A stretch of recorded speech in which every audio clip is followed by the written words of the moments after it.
8 წლის ბავშვმა ბიჭმა აკოცა ბიჭს. ტუჩებში აკოცაო და მაგის გამო სცემესო მე. ხო, ძალიან იცის იმ ბავშვმა აი ჯერ ერთი რატო არ შეიძლება ბიჭის კოცნა არ იცის და აი რატო მე ტუჩებში კოცნა რა რით გამოირჩევა თუ შეიძლება სხვაგან კოცნა ტუჩებში რატო არ შეიძლება ეს ხო არაფერი არ იცის იმ ბავშვმა ხო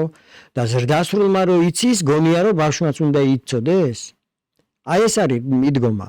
აი როგორც ქართულ ანდაზაშია რომ მაძღარს მშიერიც მაძღარი ეგონაო გაიგე რომ ის ბავშვია და ამხრივად ძალიან მავნებელი არის ეკრანი რომ იქ ძალიან ბევრ ისეთ რამეს ნახულობს რაც არის ასაკობრივად ყოვლად დაუშვებელი და ესე იგი უკვე შენვე მიეცი ბავშვს ეს საშუალება გაუხსენი ეს გზა და მე ბრაზდები რატომ და მე უარესად ანუ ეს ცემა პირიქით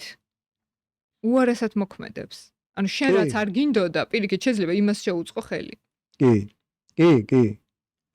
და უფრო მეტიც დაუშვათ და იმ ბავშვს მართლა რაღაცა მიდრეკილება აქვს ხო ჰომოსექსუალი ჯერ ერთი არაფერ შუაში არ არის 8 წლის ასაკში ეხლა ნამდვილად არ მაგრამ ნუ დაუშვათ მოხდა 15 წლის ასაკში ხო მსგავსი ხო მეორე ამბავია რომ მოზარდობის ასაკი არის საზოგადოებრივ ისა დუღილის ასაკია და სანამ ეს მაჭარი არ დაღვინდება მანამდე არ ჩანს ჯერ ისეთი რა ხო მღრიეა მაჭარი ყოველთვის და ამიტომ ნაადრევი დასკვნების გამოტანა არ შეიძლება მაგრამ რომც ასე იყოს ცემით და დასჯით ეს საკითხები მაინც ვერ და საზოგადოებრივ ცემა და დასჯა აი ყველა ასაკში იგივეა რა არ გვაძლევს შედეგს ბავშვი რო გეცოდება და ეგ კი მეცოდება კიდევაც გულით ბავშვი მაგრამ აი ესე პრაგმატულად რო შევხედოთ ხო რომ დაუშვათ არ მეცოდებოდეს მაგრამ შედეგი არ მოაქვს თორე კი დაასაჯე ხა მაგრამ არ მოაქვს შედეგი ესე იგი შენი სასურველი რაც გაქვს ვერ მიიღებ მაგით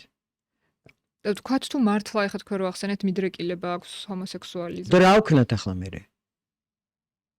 მაგას უნდა მე ფსიქოთერაპევტის ჩარევა უნდა რომ გამოირკვეს მაგას მართლა საფუძველი აქვს თანდაყოლილი თუ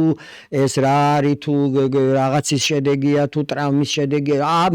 გამოკვლევა უნდა მაგას ფსიქოთერაპევტია საჭირო მაგ დროს რომ სწორი დასკვნები გამოვიტანოთ